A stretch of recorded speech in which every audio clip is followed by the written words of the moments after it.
स्वागत है आप सभी का आपके अपने YouTube channel biology with Rajiv में। दोस्तों, आज हम सब पढ़ेंगे 12 की बायोलॉजी का चौथा चैप्टर, जिसमें आप लोगों को बताया जाएगा जनसंख्या विस्फोट या जनसंख्या वृद्धि के बारे में। तो चलिए, आप लोगों का ज़्यादा समय ना लेते हुए शुरू करते हैं आज का टॉपिक। आज का टॉपिक है जनसंख्या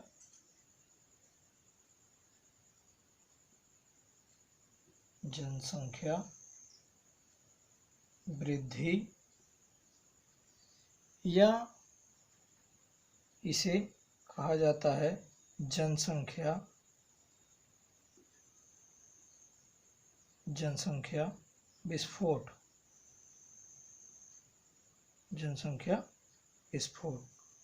तो आज का टॉपिक है जनसंख्या वृद्धि अथवा जनसंख्या विस्फोट। तो सबसे पहले जानेंगे जनसंख्या वृद्धि या जनसंख्या विस्फोट कहते किसको हैं। चलिए इसको देखेंगे। जनसंख्या में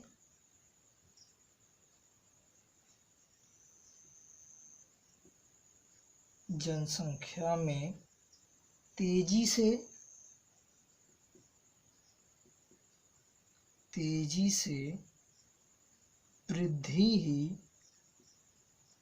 वृद्धि ही जनसंख्या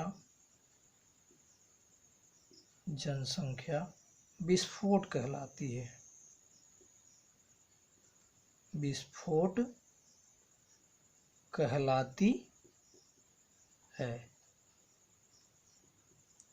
जनसंख्या विस्फोट कहलाती है। अर्थात कहने का मतलब ये है कि जनसंख्या में जब तेजी से वृद्धि होती है तो पॉपुलेशन का जो ग्रोथ लेवल होता है वो बढ़ जाता है, अर्थात जनसंख्या विस्फोट हो जाता है। अब जनसंख्या वृद्धि का मानव समाज पर क्या प्रभाव पड़ता है उसको पॉइंट वाइज देखेंगे। तो जनसंख्या वृद्धि का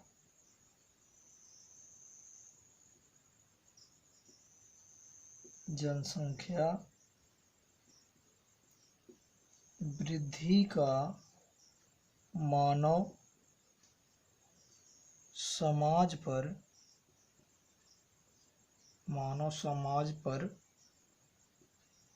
दुष्प्रभाव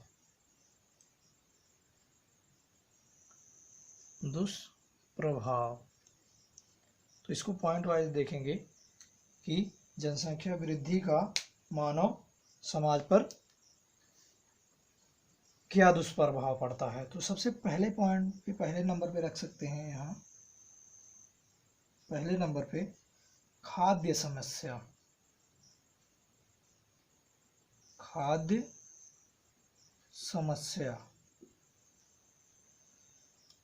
और दूसरे नंबर पे रख सकते हैं शिक्षा व्यवस्था की समस्या।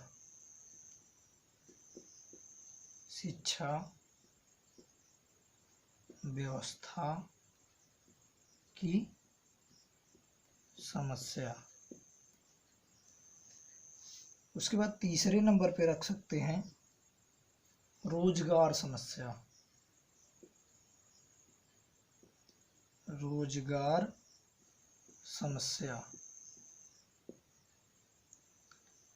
इतनी वक्त पॉपुलर हो गई है रोजगार समस्या। चौथे नंबर पे रख सकते हैं स्वास्थ्य एवं चिकित्सा सेवाओं की समस्या। स्वास्थ्य एवं चिकित्सा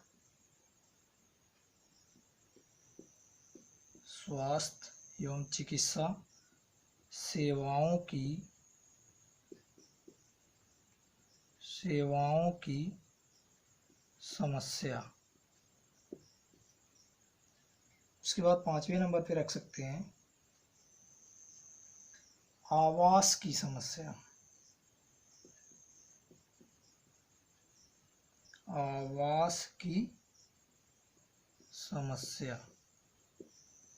छठवें नंबर पे रख सकते हैं यातायात एवं परिवहन की समस्या। यातायात एवं परिवहन की समस्या, परिवहन की समस्या। 7वें नंबर पे रख सकते हैं, 7वें नंबर पे रहन सहन का निम्न स्तर, रहन सहन का निम्न स्तर। तो इस प्रकार ये कह सकते हैं कि जनसंख्या वृद्धि जब हो जाती है तो वो मानव समाज पर बहुत ही दुष्प्रभाव होता है, यानी जनसंख्या वृद्धि के कारण मानव समाज पर बहुत ही दुष्प्रभाव पड़ता है। जैसे यहाँ पहली समस्या है खाद्य समस्या। अब चूंकि जब जनसंख्या वृद्धि होगी तो खाने पीने की समस्या हो जाएंगी, और खाने पीने की जब समस्या होगी तो उसमें विभिन्न प्रकार के डिजीज उत्पन्न होंगे। जैसे खाने की जब समस्या होती है तो शारीरिक, जैसे बौनापन,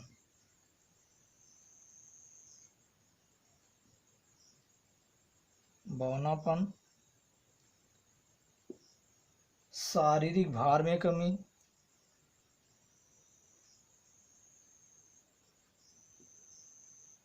शारीरिक भार में कमी,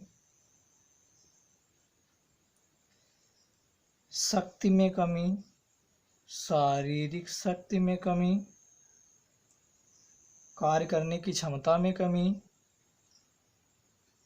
कार्य करने की क्षमता में कमी, क्षमता में कमी।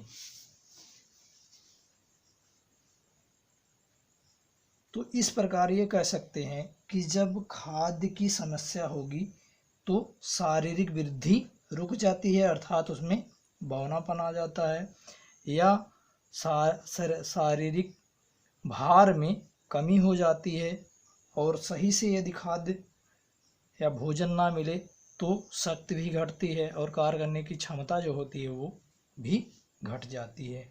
तो ये पहला पॉइंट हुआ। कहने का मतलब ये है जब जनसंख्या वृद्धि हो जाती है तो खाद्य की समस्या बहुत ही ज़्यादा आ जाती है। उसके बाद दूसरे पॉइंट पे डिस्कस करते हैं शिक्षा की, शिक्षा व्यवस्था में समस्या। सपोज दैट मान लीजिए किसी के यहाँ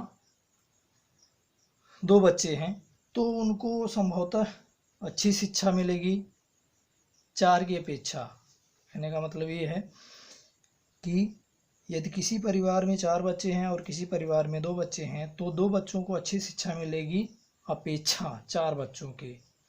तो इस प्रकार कह सकते हैं कि जब जनसंख्या वृद्धि हो जाती है तो शिक्षा व्यवस्था में ही समस्या आ जाती है। कभी कभी ये होता है जब कम बच्चे होते हैं इसके, वो अच्छे अच्छे स्कूल में पढ़ाता है, अच्छी एजुकेशन देता है। वहीं अगर बात किया जाए कि जब जनसंख्या वृद्धि या परिवार की संख्या ज़्यादा होगी, बच्चों की संख्या ज़्यादा होगी, तो वो अच्छे स्कूल में ना पढ़ाने की बजाय निम्न स्तर के स्कूलों में उसकी शिक्षा देना चाहता है। उसके बाद अगले पॉइंट की डिस्कस कर लेते हैं रोजगार की समस्या। सबसे पॉपुलर पॉइंट इस समय चल रहा है, हर एक जगह धरना प्रदर्शन, रोजगार की समस्या नंबर 1 ट्रेंडिंग पे है इस समय। तो कहने का मतलब ये है जब जनसंख्या वृद्धि हो जाएगी तो रोजगार की भी समस्या उत्पन्न हो जाएगी।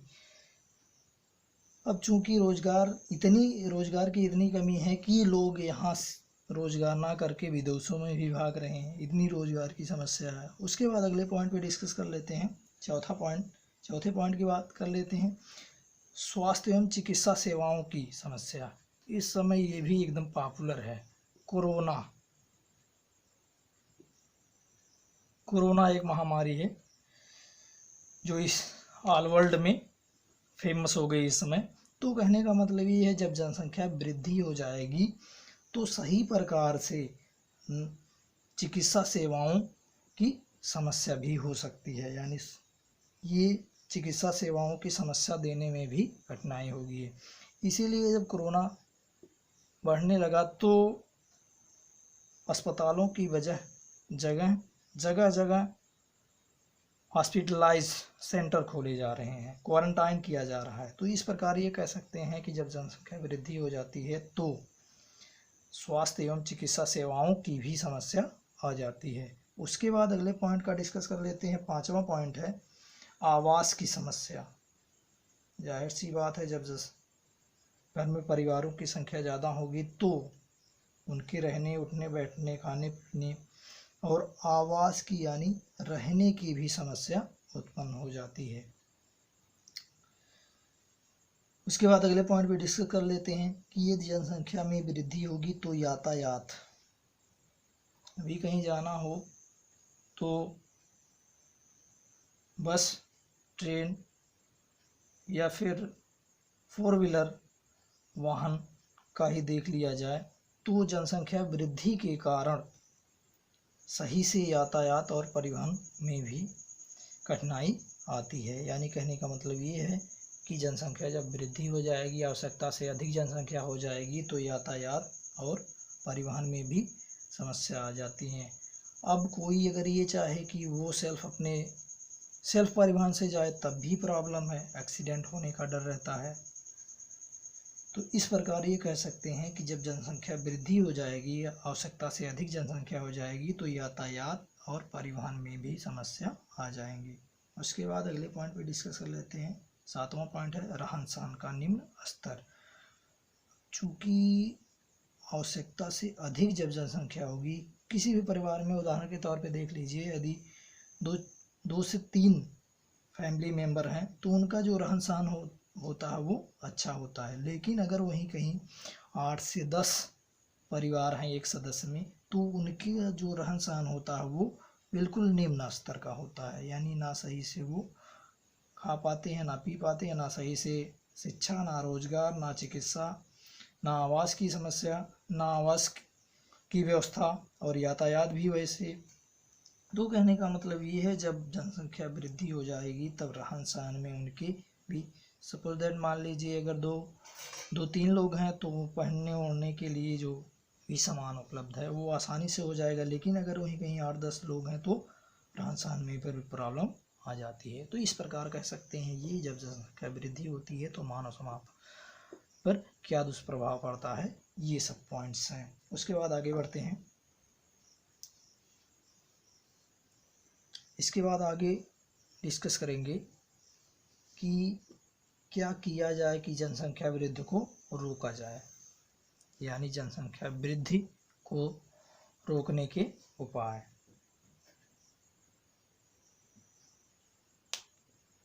जनसंख्या वृद्धि को रोकने के उपाय।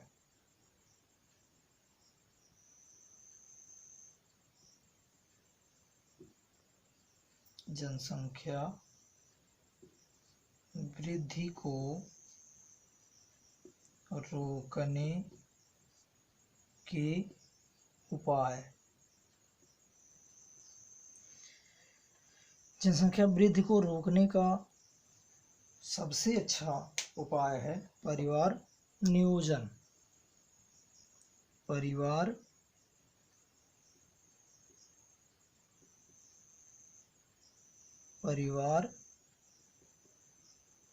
नियोजन। तो इस प्रकार कह सकते हैं कि जनसंख्या वृद्धि को रोकने का जो उपाय है वो परिवार नियोजन। अब इसके कुछ पॉइंट्स हैं वो देखेंगे पॉइंट्स वाइज। तो पहले पॉइंट पे रख सकते हैं। पहला पॉइंट बच्चों के जन्म के बीच दूरी।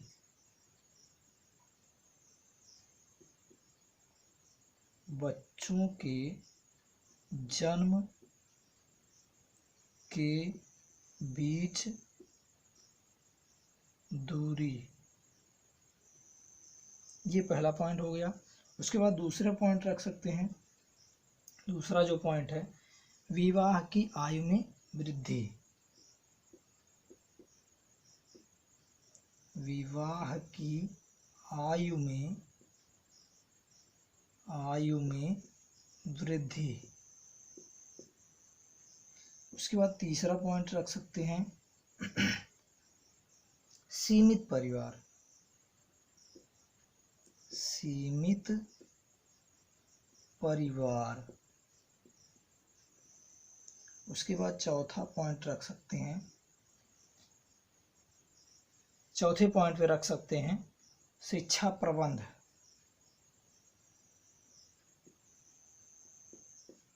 शिक्षा प्रबंध। पांचवें पॉइंट पे रख सकते हैं कानूनी व्यवस्था। कानूनी व्यवस्था। इसके बाद छठवें पॉइंट पे रख सकते हैं, छठवां जो पॉइंट है परिवार कल्याण संबंधी कार्यक्रमों को बढ़ावा देना। परिवार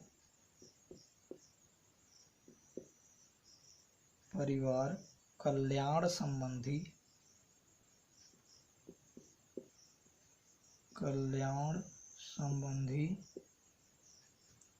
योजनाओं को या कार्यक्रमों को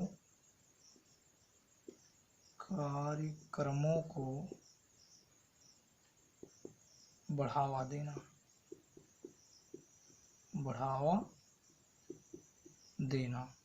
तो अब एक एक पॉइंट का डिस्कशन कर लेते हैं। इसमें पहला पॉइंट है परिवार नियोजन का। जो पहला पॉइंट है यानी परिवार को कैसे सीमित रखा जा सकता है या परिवार नियोजित रखा जा सकता है, उसका जो पहला पॉइंट है बच्चों के जन्म के बीच की दूरी। कहने का मतलब ये है कि बच्चों का जो बर्थ समय है वो कम से कम 1 to 2 ईयर, यानी कहने का मतलब ये है कि जो बच्चों के जन्म के जो बीच की अवधि है वो बढ़ा दी जाए। यानी कहने का मतलब ये है कि यदि बच्चे 1 साल में ही, कभी कभी ये होता है कि 1 साल के अंतराल दूसरा बच्चा जन्म ले लेता है, तो ऐसा ना करें। जो बच्चों के जन्म के बीच की अवधि है उसको और बढ़ाएं। 2 साल में या 3 साल में या 4 साल में के अंतराल के बाद ही बच्चे को बढ़ते हैं। तो ये पहला पॉइंट हुआ कि बच्चों के जन्म के बीच की जो अवधि है वो बढ़ा दी जाए। उसके बाद दूसरा पॉइंट है विवाह की आयु में वृद्धि। यानी कभी कभी ये होता है कि बाल विवाह ही कर दिया जाता है, तो उसमें चूँकि जो यौनारंभ है वो 12 से 13 साल की आयु में ही हो जाता है, तो कम आयु में विवाह करने पर भी वो एलिजिबल होते हैं बर्थ करने में। तो दूसरे पॉइंट के अनुसार ये कहा जा सकता है कि विवाह की जो आयु है वो बढ़ा दी जाए, जैसे 20 से 25 ईयर के अंदर ही विवाह किया जाए। तो ये दूसरा पॉइंट हो गया विवाह की आयु में वृद्धि। उसके बाद तीसरा पॉइंट कह रहा है, तीसरे पॉइंट में सीमित परिवार।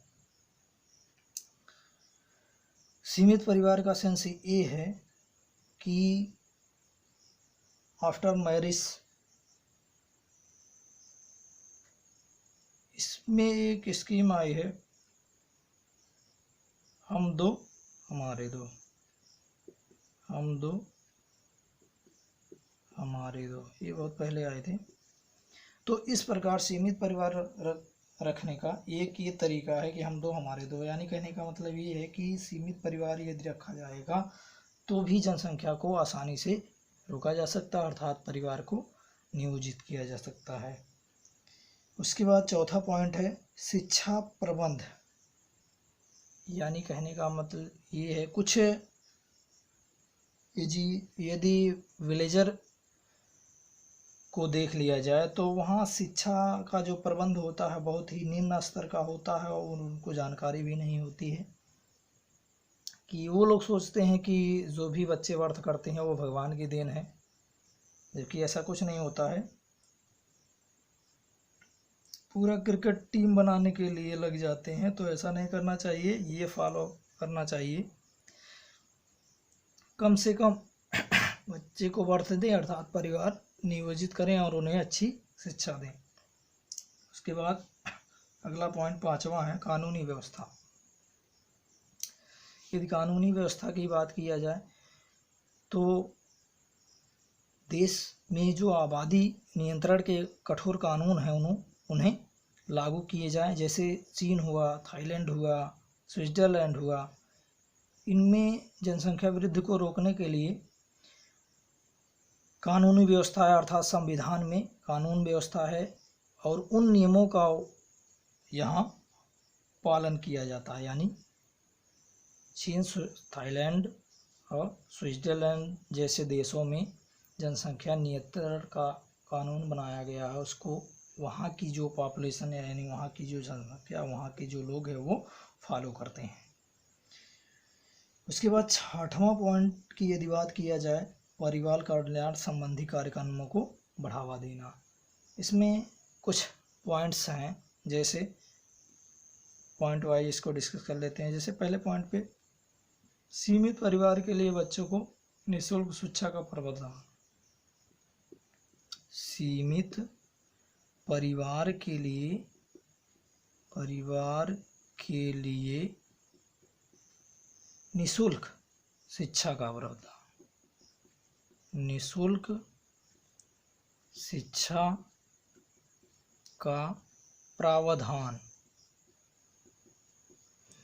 दूसरे पॉइंट पे रख सकते हैं। दूसरा जो पॉइंट है, सरकारी नौकरियों में बच्चों को प्राथमिकता देना।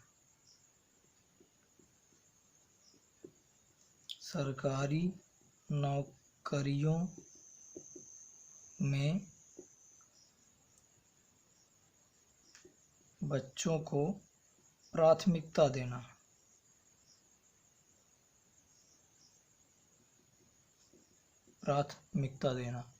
उसके बाद तीसरे पॉइंट पे रख सकते हैं। तीसरा जो पॉइंट है, बच्चों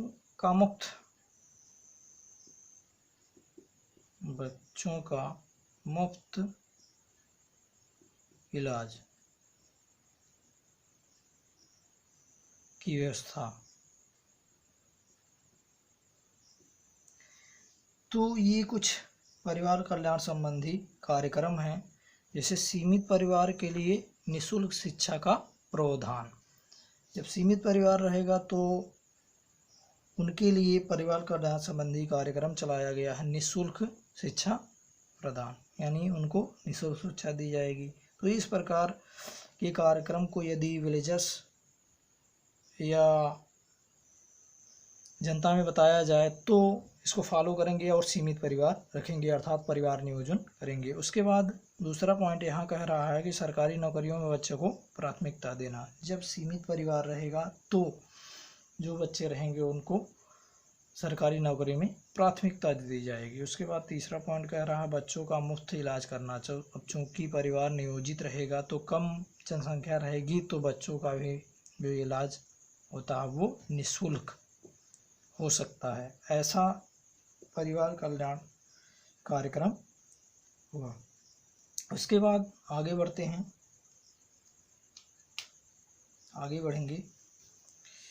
आगे देखते हैं परिवार नियोजन की विधियां। परिवार नियोजन की विधियां।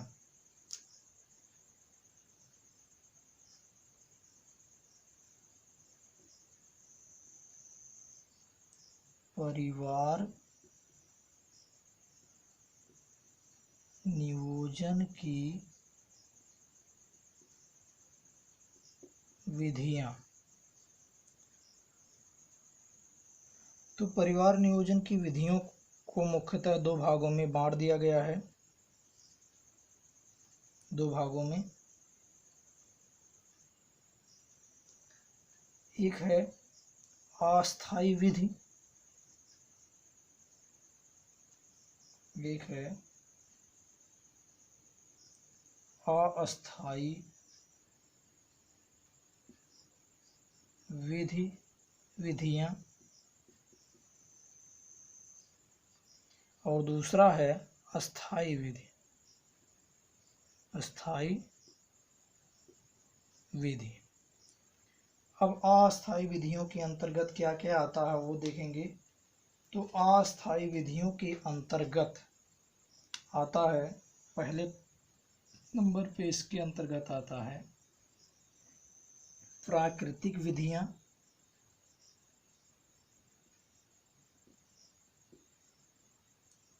प्राकृतिक विधियां, और नंबर 2 पे आता है, नंबर 2 पे रोध या रोधक,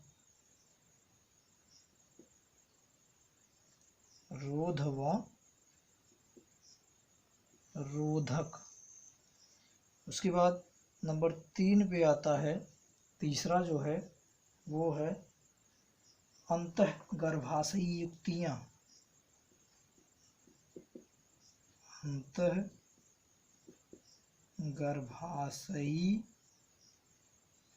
युक्तियां।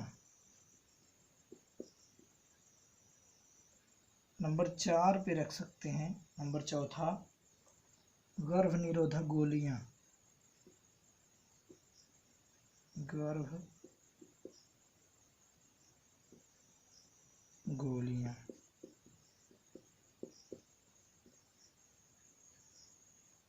ये 4 पॉइंट्स हैं अस्थाई विधियों के अंतर्गत। उसके बाद अस्थाई विधियों के अंतर्गत मुख्यतः आता है, अस्थाई विधियों के अंतर्गत आता है बंध्यकरण, बंध्यकरण। अब इसके अंतर्गत 2 प्रकार के आते हैं, एक होता है नसबंदी और एक होता है नलबंदी। ये 2 प्रकार के आते हैं अस्थाई विधियों के अंतर्गत। अब एक एक के बारे में यहाँ जानेंगे। सबसे पहले जानेंगे अस्थाई विधियों के बारे में। तो अस्थाई विधियों में जो पहली विधि है प्राकृतिक विधि। प्राकृतिक विधि के अंतर्गत मुख्यतः 3 प्रकार के पॉइंट रख सकते हैं, जिसमें पहला पॉइंट है आवधिक संयम, इसमें पहला पॉइंट है आवधिक संयम। आवधिक संयम क्या होता है? तो कहने का मतलब ये है कि लेडीजों में, महिलाओं में जो माहवारी होती है या जिसे ऋतुस्राव या रजोचक्र कहते हैं, तो उसमें कुछ कंडीशंस होते हैं। 10 से 17 दिन के बीच संभोग ना करें तो परिवार नियोजन, यानी कहने का मतलब ये है प्रेगनेंसी को रोका जा सकता है। यानी 10 to 17 डेज इन बिटवीन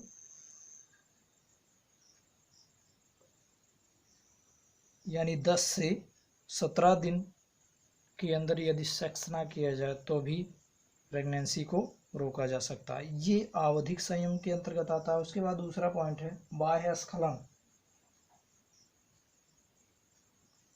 बाह्य स्खलन, इसका मतलब ये होता है कि मेल में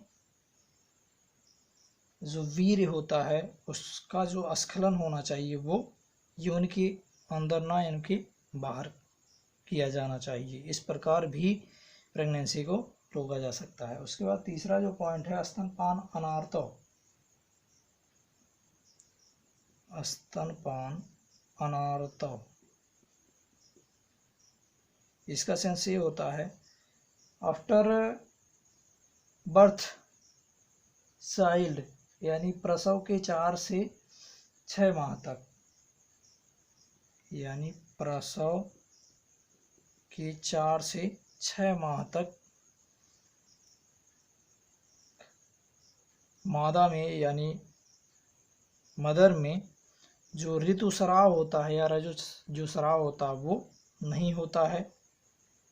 तो इस प्रकार भी प्रेगनेंसी को रोका जा सकता है। उसके बाद पॉइंट नंबर 2 पे आता है रोध व रोधक। अब इसमें रोध या रोधक की यदि बात किया जाए तो इसमें यूज किया जाता है निरोध या फिर कॉन्डोम कहते हैं इसको। ये रोध या रोधक के रूप में इसका प्रयोग किया जाता है। ये मेल एंड फीमेल दोनों में होता है, मेल और फीमेल दोनों यूज कर सकते हैं। ये बनता है लैटेक्स से, यानी ये इसका जो निर्माण होता है लैटेक्स से होता है, या लैटेक्स या इसे कहते हैं बहुत पतला रबर जो होता है वो लैटेक्स कहलाता है, उसी से ये बनता है। उसके बाद अंतः गर्भाशयी युक्तियों की यदि बात करें तो इसके अंतर्गत इसे इंग्लिश में कहा जाता है इंट्रा यूटेराइन डिवाइसेस, यानी कहने का मतलब IUD, इंट्रा यूटेराइन डिवाइसेस। इसके अंतर्गत 3 प्रकार की डिवाइसेस आते हैं, जिसमें पहला है औषधि रहित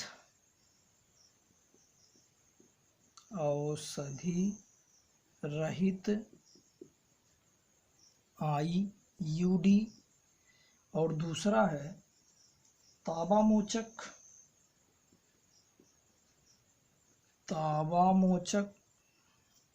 IUD और तीसरा है हार्मोन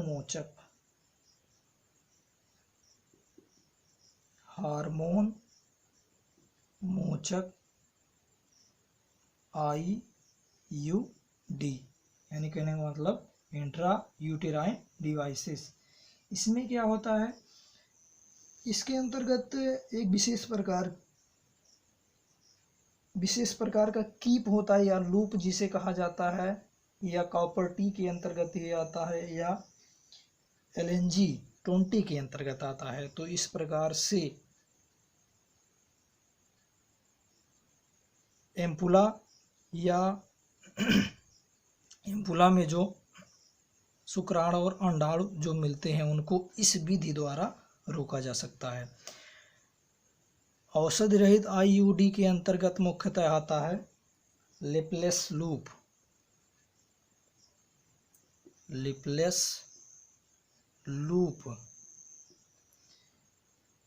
यानी इसके अंतर्गत आता है लिपलेस लूप। ये अंडवाहिनी में शुक्राणु और अंडाणु को मिलने से रोकता है। उसके बाद ताबामोचक IUD की बात करें तो इसके अंतर्गत आता है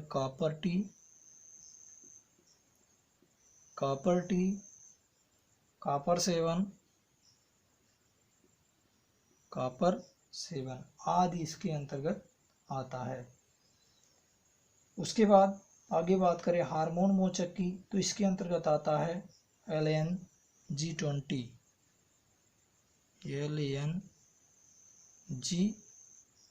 इसके अंतर्गत आता है। तो इस प्रकार कह सकते हैं अंत गर्भाशयी युक्तियां जो होती हैं अर्थात IUD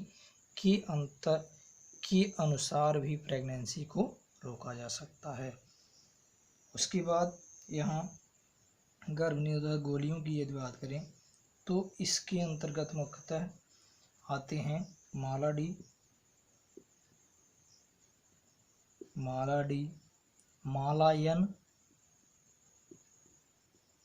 मालायन पल्स सहेली आदि औषधियां हैं, जिनको खाने से भी प्रेगनेंसी को रोका जा सकता है। अर्थात कहने का मतलब ये है कि अस्थायी विधियों के अंतर्गत प्राकृतिक रोध, अंतःगर्भाशयी युक्तियां और गर्भनिरोधक गोलियां खाने से भी प्रेगनेंसी को रोका जा सकता है। उसके बाद अस्थायी विधियों की यदि बात करें तो अस्थायी विधियों के अंतर्गत मुख्यतः 2 प्रकार के आते हैं। अस्थायी विधियों की बात कर लिया जाए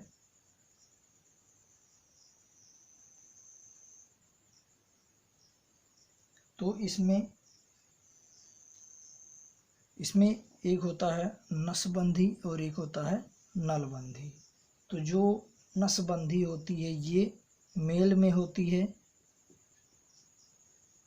मेल में, और ये नलबंधी जो होती है वो फीमेल में होती है। यानी नसबंधी मेल में और नलबंधी फीमेल में होती है। इसमें क्या होता है, इसमें मेल में शुक्रवाहिनी को काट कर बांध दिया जाता है, शुक्रवाहिनी, और इसमें अंडवाहिनी,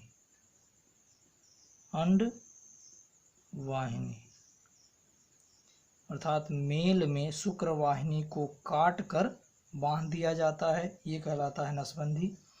और फीमेल की यदि बात करें तो इसमें पाया जाता है अंडवाहिनी, इसको काट करके उसके बाद इसको बांध दिया जाता है, तो ये कहलाता है नलबंधी। अब चूंकि इसको काट के यदि शुक्रवाहिनी को काट कर यदि बांध दिया जाएगा तो इसमें से जो शुक्राणु होते हैं, शुक्राणु या जिसे स्पर्म कहा जाता है, वो बाहर नहीं निकलते हैं। इस प्रकार से भी प्रेगनेंसी को रोका जा सकता है। और नलबंधी की बात करें तो अंडवाहिनी को जब काट कर बांध दिया जाएगा तो अंडाणु जो होते हैं वो अंडवाहिनी से बाहर नहीं निकलेंगे। इस प्रकार भी प्रेगनेंसी को रोका जा सकता है। तो इस प्रकार परिवार नियोजन की कुछ विधियां हैं। आज बस इतना ही। इसके आगे आप लोगों को बताया जाएगा यौन संचरित रोग के बारे में। तो आज का वीडियो आप लोगों को कैसा लगा कमेंट करें, लाइक करें और अधिक से अधिक शेयर करें। और इसके संदर्भ में कुछ क्वेश्चन दिए जाएंगे, उनको देख करके कमेंट बॉक्स में उसका आंसर देंगे। तो आज बस इतना ही। जय हिंद।